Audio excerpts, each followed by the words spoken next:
I think there's something about that healthy friction. You know, a clay pot sitting in the sun is just a clay pot. It's the intensity of the fire that turns it into porcelain, is a Elizabeth Kubler-Ross quote. And I think there is something about that actually a friction-free life, you don't learn a thing.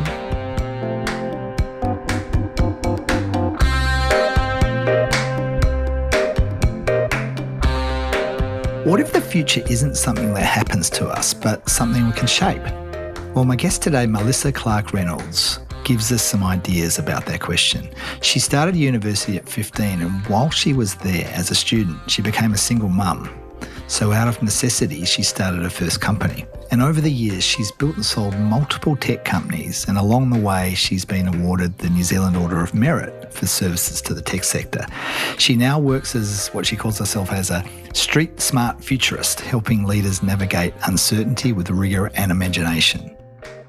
Today in this episode, we're exploring some chunky themes, including finding your tribe as a way of accelerating your impact, and why the questions we ask shape the futures we create, and how healthy friction, not comfort, drives real growth. So if you want to lead with more possibility, or you're curious about how strategy can lead to real change, then listen to this conversation. I'm Digby Scott, and this is Dig Deeper, a podcast where I have conversations with depth that'll change the way you lead.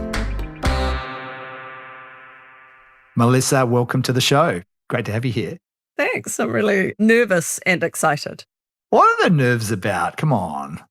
I know, I guess we all like to present ourselves well. Well, my formula for that is be you.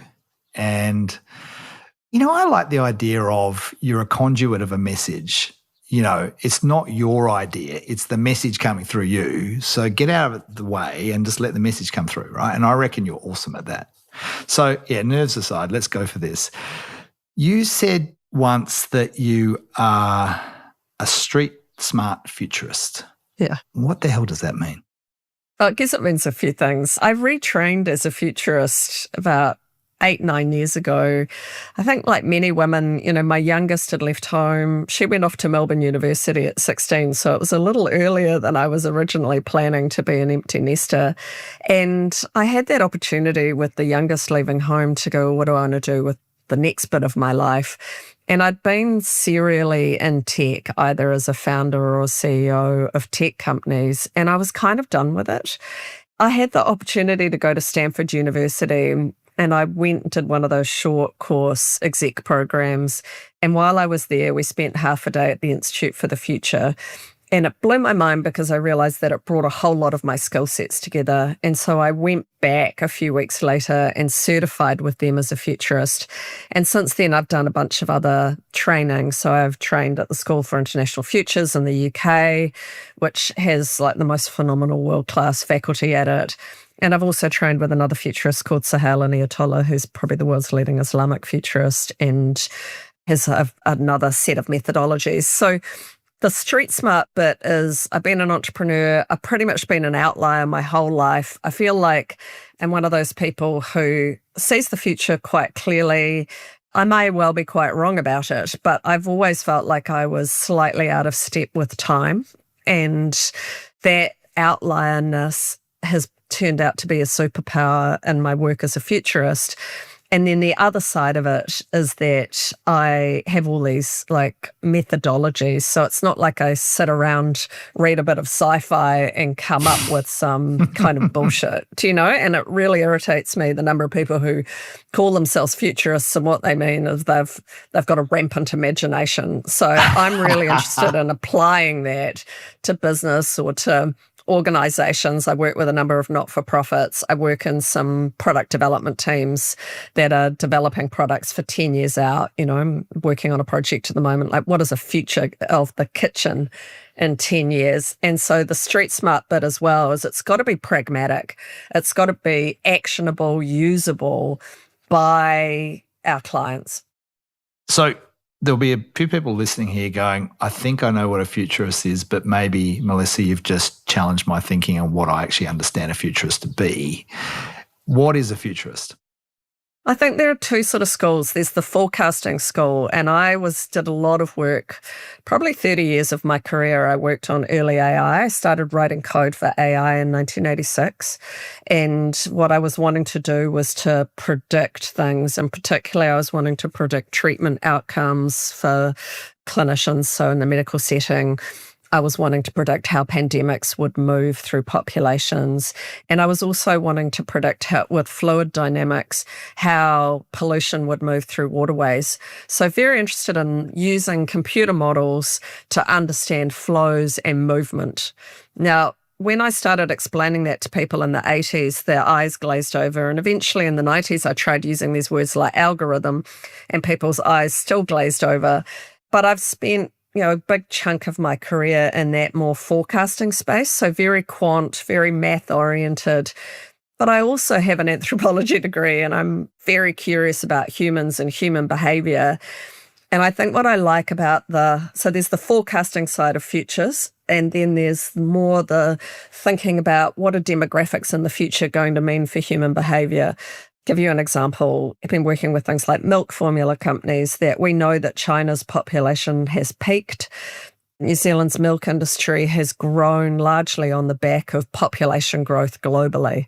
And so as population growth declines, why will people continue to buy baby formula? Well, if you're a baby formula company, then what you want to think about is how can I sell the highest priced baby formula possible, because people may only have one child. And if I'm only going to have one child, I'm much more price elastic. And so that's where I get that street smartness. Like, what do these things mean? Like, what does a demographic change in China mean to a farmer? So you're leading. Yeah, I'm leading. That's sort of where, as a futurist, it's speculative. I'm really aware there are no future facts. Yes. So I love scenarios. I like to build maybe 4 options for how the future might turn out, and then help companies to become resilient for any of those futures. I feel like in the 90s, we had this real kind of, all those terrible motivational posters that were all over the offices, and all you had to do was like will it into being. And if a company failed, it was because they just didn't have enough will. And now I'm much more interested in, well, hang on a minute. We live in these complex environments. What's the impact of Ukraine on New Zealand dairy trade? What's the impact of the rise of birth rates in Africa going to mean? We need to take a more complex, nuanced view of the world. I get the impression that a large part of your work is bringing different questions. It's basically complexity. So it doesn't matter whether it's the Snowden type Cynefin stuff or if it's straight out futures scenarios. I teach courses in different scenario methodologies. I think it is bringing great questions. And I feel like with strategy, which is my other favorite thing, if we keep asking the same questions, we're going to do the same stuff. Yeah. And it's not enough to ask questions. It's about honing those into great questions. How do you do that? That's something I talked with KP, Kirsten Patterson, earlier on the podcast, the CEO of the Institute of Directors, and we had a deep conversation about how directors need to really level up how they ask questions. What, in your mind, or maybe in your experience, has helped you to hone that skill? There's a quote from Einstein, which is that, can't remember the exact wording, but the fundamentals of it is like, I'm not actually smarter than anyone else, I'm just more curious. And those aren't his words, that's my interpretation of it. But I realize that there are a couple of things that help good question. One is deep curiosity, and the second one is a commitment to excellence. And I think if we have a commitment to excellence and then deep curiosity, we cannot help but continuous improvement is a core result. Whereas I've thought about this with coaching. Like, I'm not a coach. I know a lot of coaches, but I am an athlete, and I've pretty much been like sporty my whole life. And I've watched people over the years, some of them get a coach to reinforce that they're good, and some of them get a coach to get better. And that sense of getting better, that's that commitment to excellence plus curiosity, for me in the boardroom really helps to sort of say, well, I'm not in this boardroom to bring my wisdom of my 40-year career and impart it to you wee grasshoppers. Like, those are the worst board members in my experience. The best board members in my experience go, I've had a few failures and I wouldn't mind figuring out how not to do that, so you can learn from my experience. Let's get alongside each other and figure out how it is right now in the world you're operating in the vertical you're operating in, with the people that you're operating with the customers that you have. What is special and unique about that we can really write some experiments around? Yeah. And so I'm a huge fan of experiments over initiatives too. Me too. That language just opens up a whole way of operating that initiatives or projects or programs just shuts down. The learning opportunity that comes with an experimental mindset, right? That's awesome. I want to rewind a little bit. You said, I've always been out of step with time. Yeah. Okay, so what do I mean by that? Yeah, shine a light on that from your life. And when you say always, I'm going way back, right? What is that? I learnt to read at 3, and so I arrived at school a weirdo, right? I arrived at school as the only person in my class who could read. And so I ended up being part of a little kind of group of buddy reading with others and teaching other kids to read. And then what I was lucky was that at my primary school, well, in fact, it was why my parents chose the primary school I went to. It wasn't the nearest primary school, which was the thing that you did back then. You just went to the nearest school. I was bussed sort of halfway across the city into New Zealand's first gifted unit. And there were 6 of us that were an experiment. And I guess I was lucky in that sense that I got to have a primary school experience that was highly experimental. I had no idea for decades what a gift that was. What was the gift? The gift is a lack of certainty and a massive opportunity. I got to go to Victoria University as an 8-year-old and study Russian. I mean, how many children even get those opportunities now? But I was fascinated by the big Russian like Turgenev and Tolstoy, and I was reading them. The librarian at the Wellington City Library, I used to go into the Wellington Library pretty much 2 or 3 days a week after school to get books.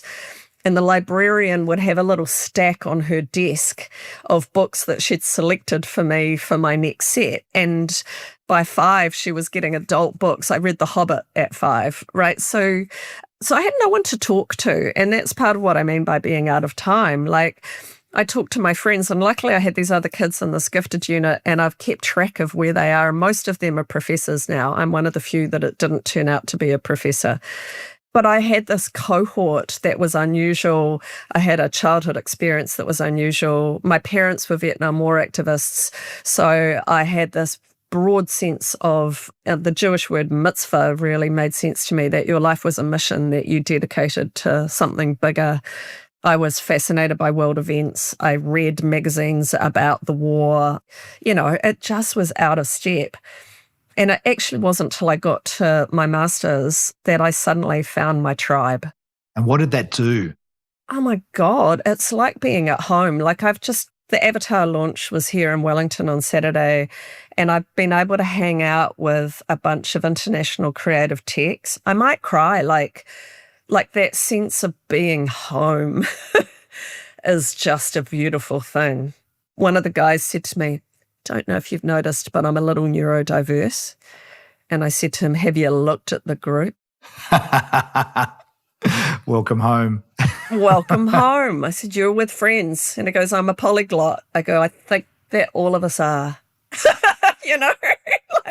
There's something so powerful in this idea of connecting with others and seeing the home is a perfect word for it. It's like the people that I belong with. Yeah. Right. And I reckon in our current context, there's so much loneliness and that sense of disconnection around who are the people I belong with. And it was what I was excited about social media about when I first got on social media, was that I could find my tribe anywhere in the world and hang out with them. And I know it's gone toxic and Twitter isn't what it used to be, and I left it years ago, but I pine for that a little bit. Yeah. I had a Early social media, I found my nerdy, geeky, weirdo friends who were interested in the same stuff as me, who spoke the same language as me. When I talked about things like algorithms, I used to call them complex formulae, or, we took us a while to create a language that we understood. Yeah, so I think that's one of the things that was sad for me about social media. I just felt like it had such promise at the beginning. You and I both know Jennifer Garvey-Berger, who's also been a guest on the podcast, and we were talking offline a little while back about the group that she leads, Cultivating Leadership, and I asked you, what's the reason for you being part of that?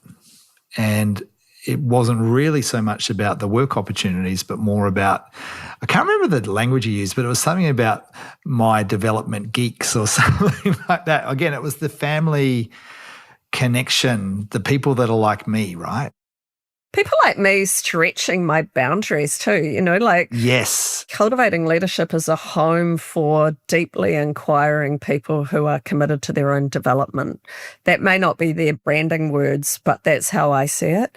And I just love the opportunity to be part of a community of people who are pushing their own boundaries, committed to their own personal development, committed to their own adult learning edge. I think because of that gifted thing as a kid, I assumed that you got to sort of 20 or something and that was the end of your development. You learned more, but I never really thought about development. And it was such a revelation to have someone from Cultivating Leadership be my coach and open my eyes to that whole world of adult development and realize that I had been developing. I just hadn't realized that that had its own path too. I think, you think about child development, but adult development being its own discipline, a bit like probably people who aren't futurists wondering if futurists, is an actual discipline. Coaching as a discipline, adult development as a discipline has been an eye-opener for me. Yeah, likewise. I remember when I first came across it through Nick Petrie's work, and this is the work I've been wanting to do. Yeah. And not just for my own growth, but as a professional as well. And again, finding your tribe, finding that language. I reckon for many people, they might be going along in life going, I'm doing okay. But maybe there's this sort of blind spot that maybe the people that you actually could really help you accelerate are still out there.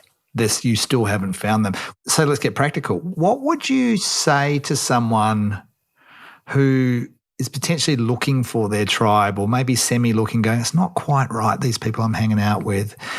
What would be the advice you might give them to help them find home? I think find those places that excite and scare you a little. I love that stuff, like if you're the smartest person in the room, you're in the wrong room. Who can I learn from here?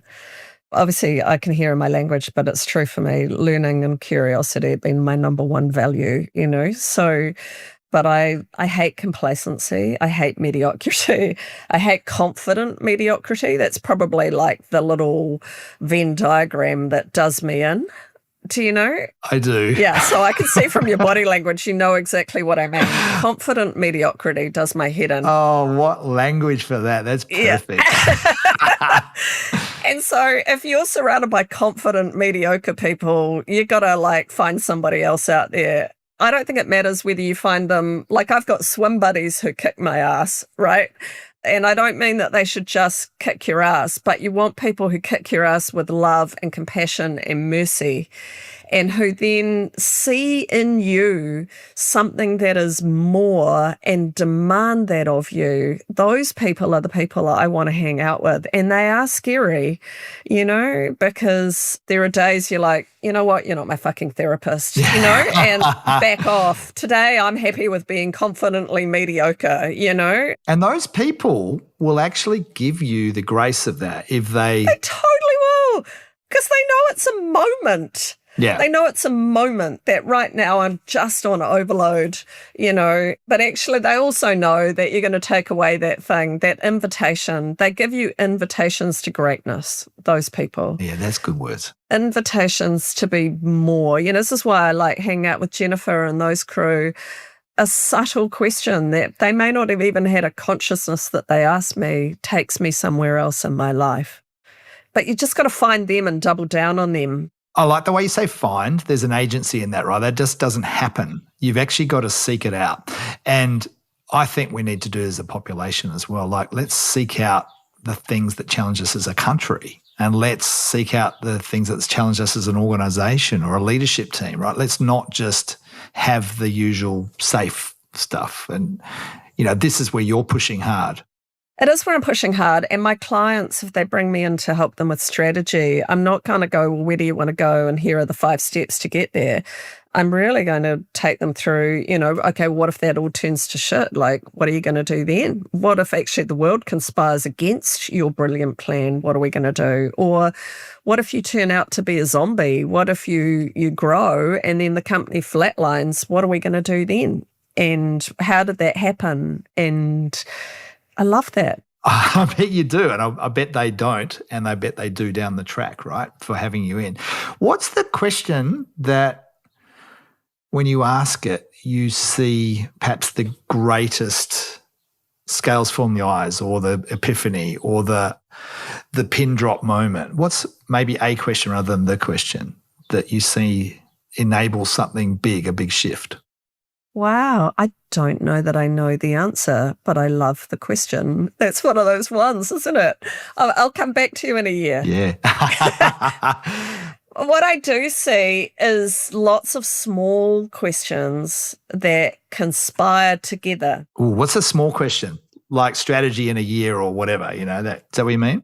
Okay, so I'll give you, I like somatic practice. I believe that the body knows as much as the head knows.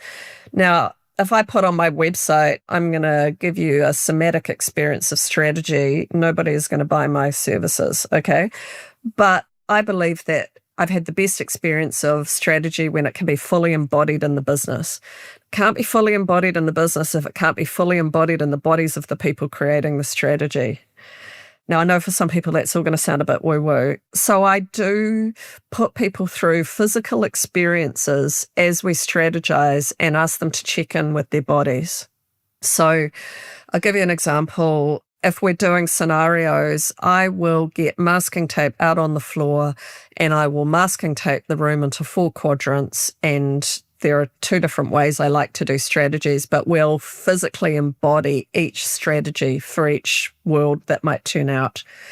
And I think there's one of those moments that often happens in organizations is that we're having a deep conversation about what it's like to work here, what the clients are like, what the team is like, what the world they're operating is, and we're doing it in a fully embodied way. And the organisation starts to tell the truth about itself in a way that it hasn't before. And so people suddenly go, oh my God, we've got a growth strategy, but we're actually zombies. And what I mean by that is that we've flatlined our revenue. We're too good to die, but we're kind of not good enough to grow. And so this is really frustrating, and I really don't like working here, and I feel like we're better than this, but I can't seem to find a way. And then people talk to me about what it's like to be disempowered, to feel like the organisation is in glue. But if they write another growth strategy, everybody's going to eye roll and just be like, yeah, whatever. Yeah. But often they just paste a growth strategy over the top of what are a bunch of systemic things. And it may be that the company's actually selling a product that was perfect for the 90s but can't be sold anymore. And then you can get to the guts of what the problem actually is. Telling the truth, right? That's the guts of this. But sometimes you have to explore the truth. People know the truth in bits. And this is why I also think strategy is a team thing, because people discover the truth along the way. They haven't had these conversations with each other because they don't want to be disloyal, or they think maybe it's just them, or they think it's the boss's fault or something. But to realise it's a system is incredibly useful. You talked about embodying the strategy. A couple of things come up for me there I'm curious to explore. One is, what does it actually look like? Like when you're asking people to embody the strategy, what's actually happening? And the other piece is doing it together. We're not doing this in isolation, this collective brilliance that needs to come out for us to have any chance. But tell me first about, what does embodying strategy actually look like? You've worked for corporates, eh?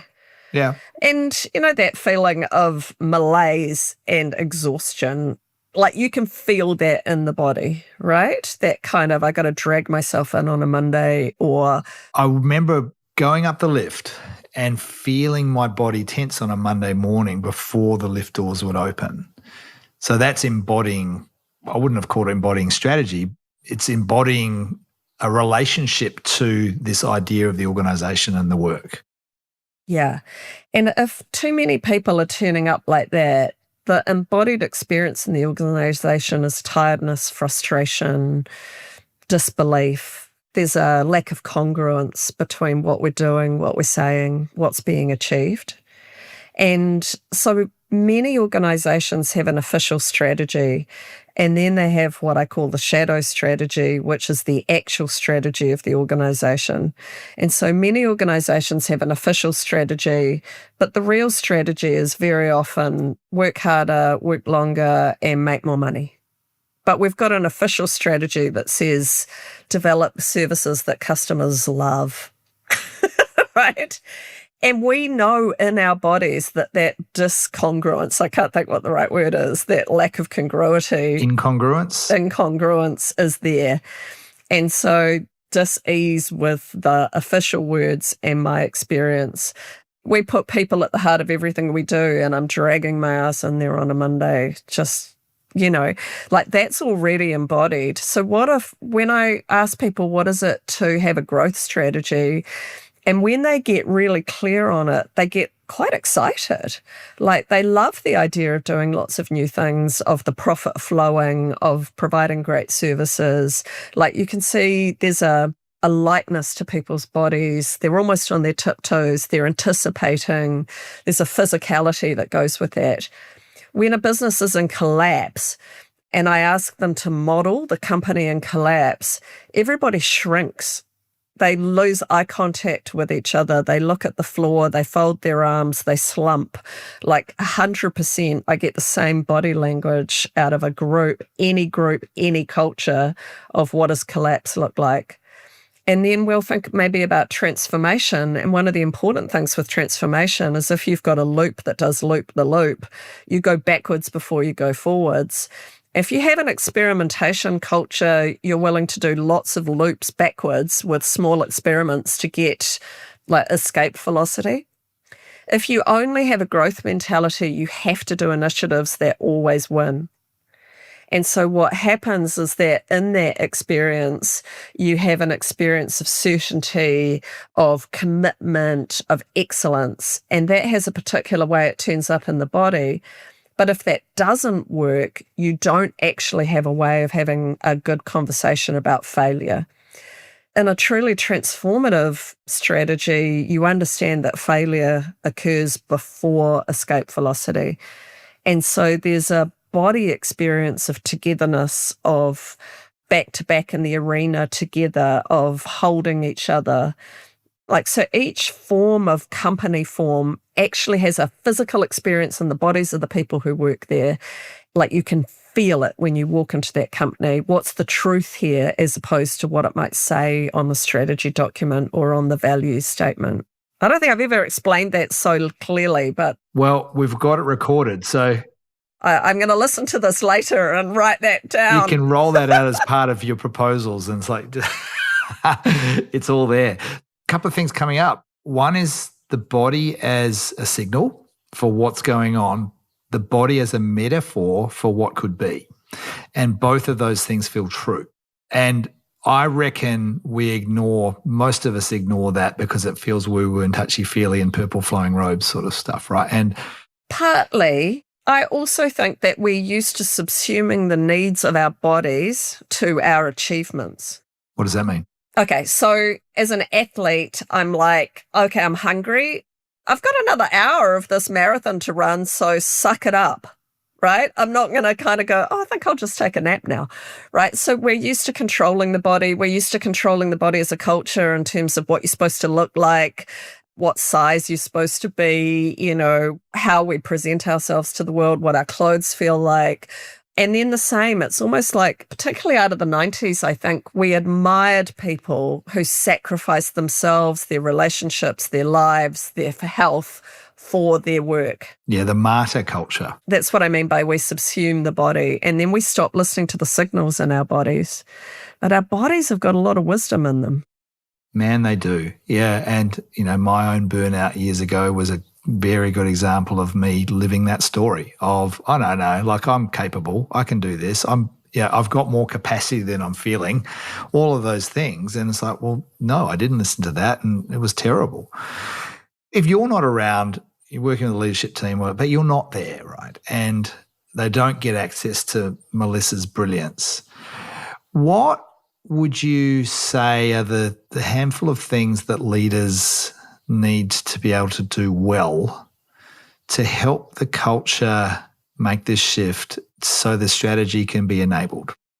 I think one of the first ones is living in possibility instead of certainty. So the older I get, the less I know. And this is obviously complexity theory, but that real willingness to live in possibility, I wonder, is to me one of the best questions a CEO could ask. And then the next one comes out of design thinking: how might we? How might we build a resilient organisation? How might we deliver products that people will want in 10 years? How might we build a world-class, resilient, high-performing team? Yeah, how might we is one of the best questions ever. I also think there's a real humility, like a lot of organisations pay me to talk to their customers as part of strategy development. There's a humility piece about being willing to hear what your customers have to say about you behind your back. And I think that's also very useful. And if you take that well, one CE I worked with, CEO of Kotahi, he's now gone to Fonterra, but he was really willing to do that. And out of that, his product team developed some whole new lines of business that have been quite successful. But often we don't want to hear the things that are not good. And so I think as a CE, being willing to hear what your customers don't like about you or why they didn't buy from you is also really important. Well, it actually opens up a whole pathway forward, doesn't it? That's the thing. So those two things, curiosity and humility together. And that, I think, is one of the biggest challenges when we're against time pressures. Actually, let's go there. Tell me about your thinking around our orientation to time. This really was spurred by Sahel. Sahel Leonatola has got a theory called causal layered analysis. And one of the things he does is he presents this triangle, and in the triangle, he's thinking about what a plausible future is. And he says that it is the combination of three things in this triangle. One is the weight of history, one is the push of the present, and the other is the pull of the future. And I remember thinking, oh yeah, that's fantastic. What a great model, and using it for a bit. And then I realised it didn't reflect my experience, and especially my experience as a bicultural New Zealander, that I think it reflects a Judeo-Christian worldview that history is a weight we need to free ourselves from. And this has been a really interesting journey for me, where I'm very interested in, and particularly I work a lot in bicultural settings, and I do strategy for a number of iwi and hapu and Māori-owned investment organisations. And I keep thinking about the past being empowering. You know, what is it for the past to be enduring and empowering? And so now I tend to think about whenua, whakapapa being endurance, our roots. They're the things that remain. So in Sahel's model, the weight of the past to me has become a platform we walk on, the whakapapa that enables us to be here today. It makes so much sense. And then I think about the doingness corner. So, you know, how oriented are we to action? And I see, as the anthropologist in me sees New Zealanders are very action-oriented. You know, we'd rather get stuff done than stop and think about whether it's the right stuff. We tend to have all these KPIs around activity, not outcomes. And so you could think then about the doingness, and we need doingness. And then I now think about the other corner being a creativity corner. And so in Te Reo Wawata, hope is in the creativity corner, mahi in the action corner, and whakapapa o whenua in what used to be the past corner. And so I then have also now, through continuously using this for 5 years, I can see that if you are between kind of the past and the present, then that's where people with good data needs to sit. All data is created in the past, but it's a present moment. So you can't have future data. You can only have past data. So, well, there are no future facts, right? Yeah. So I see that they sit on that side of the triangle between the kind of present and the past, between the whakapapa and the mahi. On the other side of the triangle are the planners. So they're between the present and the future.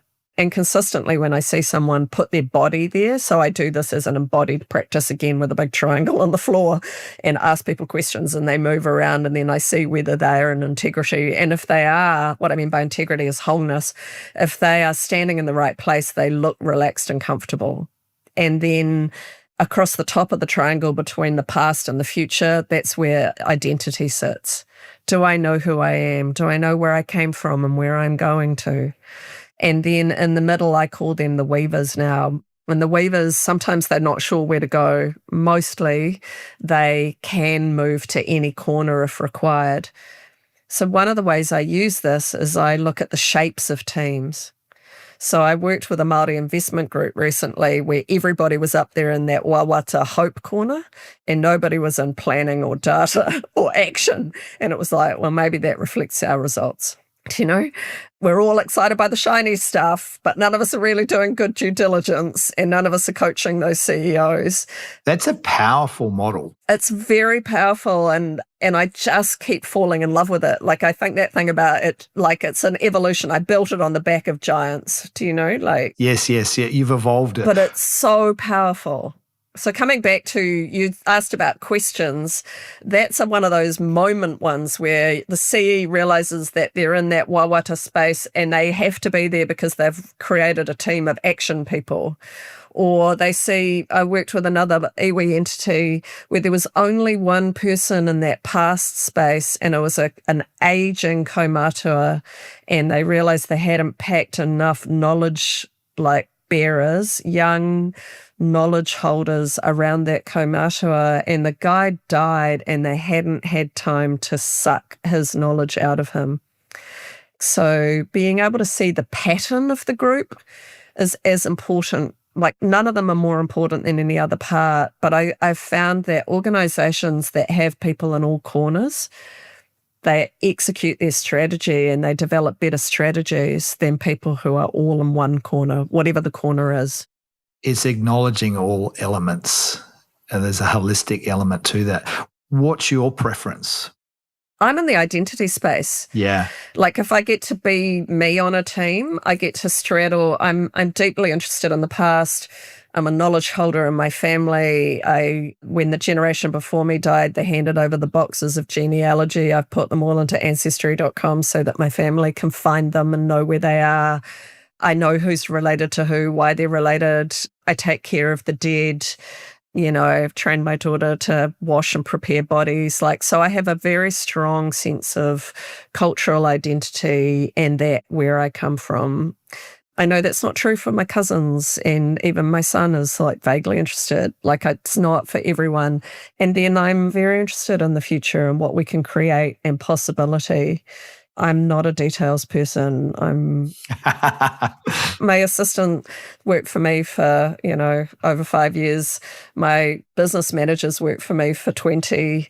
I always find someone who can do that for me and be on the first team member I look for in any enterprise is that person. Very wise, Melissa, to have other people around. Who, not how, right? Have the people who can do things for you rather than you work out how to do them yourself. Play to your strengths. Exactly. That's awesome. Tell me a little bit about how a model like this can help us think about the impact beyond the work that we do today.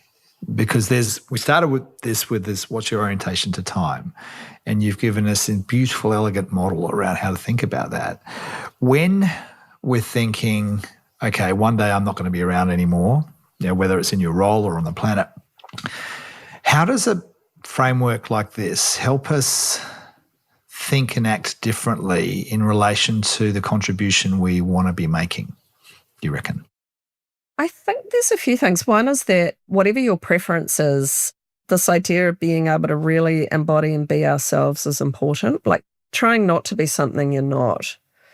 So if you're a doer, like double down and be the best doer you can. Don't think, oh, I wish I had more dreamer in me. You're actually going to miss out on the brilliance of your doing. And this is where I think be on a team as well. We need the inspirers, think about the Greta Thunbergs, she's right up there in that future wawata hope corner. And where activists can sometimes lose their way is that if they don't build a team around them, they just are like the blazing arrow that goes forward, and then you need a million more of those arrows at different moments in time. That in order to get actual momentum, embodied momentum, you need the people who are those flying wedges, but you need the people who bring the wisdom of what's worked in the past, what processes and procedures might be needed to make that future thing come into being. And you need the people who get the action done, who get the actual building of this future made. And I think this is important if you want to be a change maker, to bring that team of change makers with us, not just to think we can pontificate out there in that futures corner about what other people should be doing or what the world should or could be like. And I've learned this a lot. Like my mother, I would say, was up there in that far, like out the triangle in the futures space, but she never built a community around her that could build the future she really was after. And I think that's the thing. It can be very, very lonely. It can be lonely, but it also can be righteous, because you think you're the martyr out there who can see, you're Joan of Arc. Like, instead of thinking, well, what if I brought a whole team together and I got up and under that team, then there's a possibility for true social change. Then there's a possibility for actual impact. And we still need those people who are dreamers and imaginers and who rail against the system, but they're very rarely effective. They're only effective when they bring the rest of the triangle with them, when they bring action and they bring planning and they bring data and they bring identity, which is storytelling.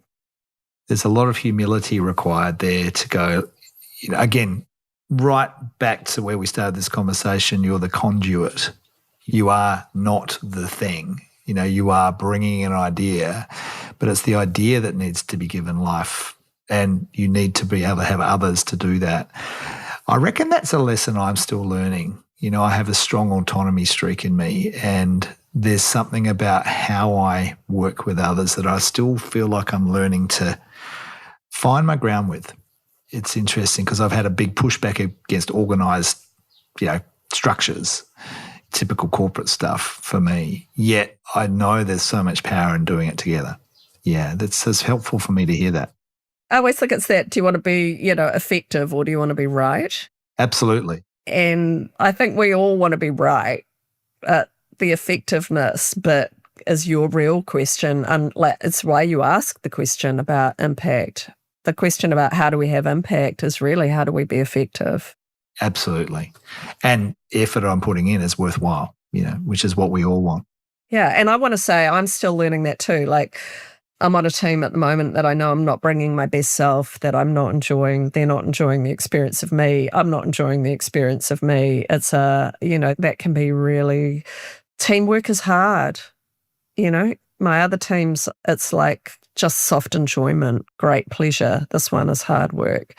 With a little bit of hard, right? Given you want people around who are going to challenge you. So yeah, you want some friction. You definitely, that's a good word, healthy friction. Conscious of your time, and before we bring it to a close, any territory that we haven't covered that you're hoping we would, that we could give a little airtime to? I guess there's just something about that outlier piece. Like, we didn't, obviously I talked about being in New Zealand's first gifted unit. I went to university at 15, which was very unusual. It's still a bit unusual. And I think that there's something about those little weirdos, whether you're especially for women, you're too much, you're too smart, you're too fast, you're too sporty, you're too tall, too pretty, too noisy, too opinionated, too something. And finding the tribe that loves that about you, I think is just something that is a journey, not just for women, but for men as well. And I don't mean that you shouldn't moderate it. You have to moderate it as well because you have to be on teams. But also that if we hide ourselves under a bushel, it's like the world misses out on the juiciness of that weirdness. And so if there's anyone's listening who feels like they're working in a job where they're the odd one out, go find the people who feed you, go find the people who delight in your quirkiness. And I don't mean behave badly. I don't mean that at all. But there are, whether it's neurodiversity or what it might be, I think that even with my downer on social media, it's got to be easier today to find the people who are home than it has ever been and put that effort in. And don't be afraid to reach out to them on LinkedIn or wherever. I've met some of my greatest friends on LinkedIn or through friends, not because I happen to have actually worked with them or been beside them somewhere. So go looking for them because your soul needs them. You need to find some people you really are at home with. That's beautiful. There's something about also coming back to the somatic side, that listening for the spark. I had a coffee on the weekend with a friend that I don't see very often, and I sent a photo of him and me to another friend who doesn't know him, and I said, "This is Chris. He's a good bugger." Every time you're going to have a coffee with them, you're going to feel a way feeling more alive. And to me, that's the listening for the spark in the conversation. So they might actually be there in front of you. You would just allow yourself to slow down and acknowledge that actually this person could be one of them if I just give them a little bit more space in my life. There's something about go looking, but also go looking inside to how you feel around the people that you're hanging out with. So there's something beautiful about that. Wow. What fun. Thank you. I don't feel nervous now at all. Well, I said let's get into flow. I think you've been in flow beautifully. Well, we both have. What's something that's maybe you've been reminded of learned just through the conversation we've been having? What's kind of there that might stick with you for a bit? I think there's something about that, like healthy friction. We don't learn, again, like a quote, but, a clay pot sitting in the sun is just a clay pot. It's the intensity of the fire that turns it into porcelain, is a Elizabeth Kubler-Ross quote. And I think there is something about that actually a friction-free life is, you don't learn a thing. And so sometimes I'm beating myself up over this team that I'm not at my best in. And I think there's something about knowing when to leave a situation, knowing when to go, great, okay, maybe I couldn't learn it there, but I'm not going to not learn the lesson. I'll take that lesson into the next thing I do. So I think there's a reflection on that I didn't come in thinking about. And there's a sort of a self-compassion again. I struggle with that one, that we're better on teams than we are on our own. None of us are perfect on our own. We've got a real chance to make real difference together, not by ourselves. And I think there's a reminder of that too. So thank you. Thank you. How could people find you if they wanted to connect and learn more about you? I am ridiculously easy to find, but especially on LinkedIn. So Melissa Clark-Reynolds. I've also got melissaclarkreynolds.com. Like seriously, you put me into Google, I'm ridiculously easy to find, and I'm genuinely friendly. As we've just experienced. Melissa, thanks so much. It's been a joy. It's been a great learning experience for me and just loved your energy. Thank you. Yeah, thanks. I've loved it too. Have a fabulous day.